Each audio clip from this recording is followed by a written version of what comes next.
Yan lagi GPU ang paringan uang banginnya. Bumang bahir tadi. Pemirsa, keputusan Amerika Serikat mengenakan tarif tanpa pandang bulu pada semua mitra dagangnya termasuk Tiongkok mulai menyulut ketegangan. Tiongkok secara resmi mengatakan keputusan Trump jelas melanggar aturan Organisasi Perdagangan Dunia atau WTO. Pemerintah Tiongkok lewat siaran media resminya menyampaikan tarif timbal balik Trump merusak sistem perdagangan multilateral dan secara serius berdampak pada stabilitas tatanan ekonomi global. Tiongkok menyebut Amerika sudah diuntungkan dari perdagangan internasional selama bertahun-tahun. Pemerintah Tiongkok pun mengutuk keras dan dengan tegas menentang hal ini.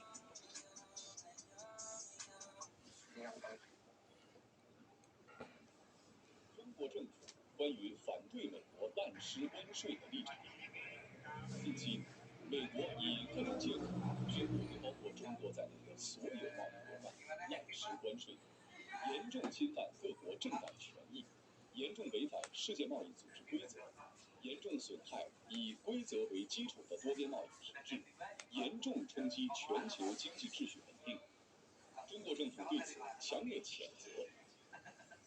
Serangkaian kebijakan kontroversial Donald Trump menyulut kecaman dari warga Amerika Serikat. Puncaknya setelah Trump mengumumkan tarif resiprokal ke seluruh negara mitra dagang Amerika. Ribuan orang berkumpul di Boston untuk memprotes keputusan pemerintah Amerika Serikat atas beragam kebijakan Trump yang dianggap ngawur di sektor ekonomi hingga imigrasi. Tidak hanya menolak kebijakan Trump, massa juga menuntut agar Elon Musk segera didongkel dari lingkaran pemerintahan karena usulannya melakukan efisiensi besar-besaran yang berujung PHK pada masa. Aksi massa bertajuk Hands Off atau angkat tangan ini diinisiasi oleh 150 kelompok organisasi. Mereka termasuk organisasi hak-hak sipil, serikat buruh, veteran, hingga aktivis pro-demokrasi.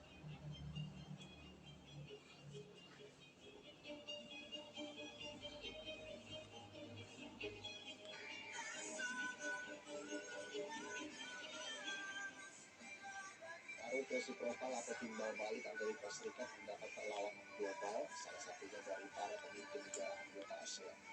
Tarif timbal balik dari Amerika Serikat ini dinilai akan menimbulkan kerusakan serius pada perdagangan global.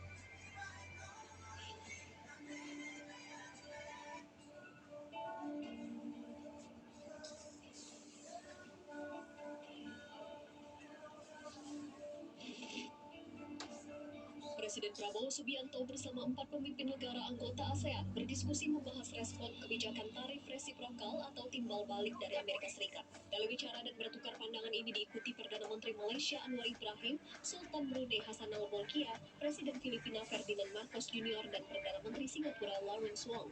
Pembahasan tersebut juga diungkapkan Perdana Menteri Anwar Ibrahim dalam unggahan di akun Instagramnya.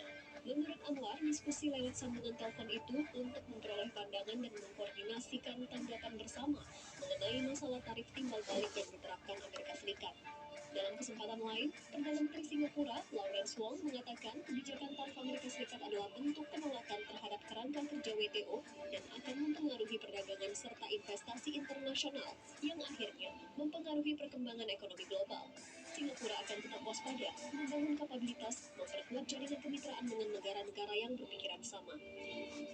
Its new approach of reciprocal tariffs, country by country, is a complete rejection of the WTO framework. The US has placed Singapore in the lowest base tier with a tariff of 10%. So the direct impact on us may be limited for now, but there are wider and more profound consequences. We will stay vigilant. We will build up our capabilities. We will strengthen our network of partnerships with like-minded countries. We are more ready than many other countries with our reserves, our cohesion, and our resolve. Seperti diketahui, Presiden Trump mengumumkan penerapan tarif minimal 10% terhadap semua barang impor yang masuk ke Amerika Serikat. Tarif yang dikenakan terhadap negara-negara ASEAN beragam. Indonesia dikenakan tarif sebesar 32%.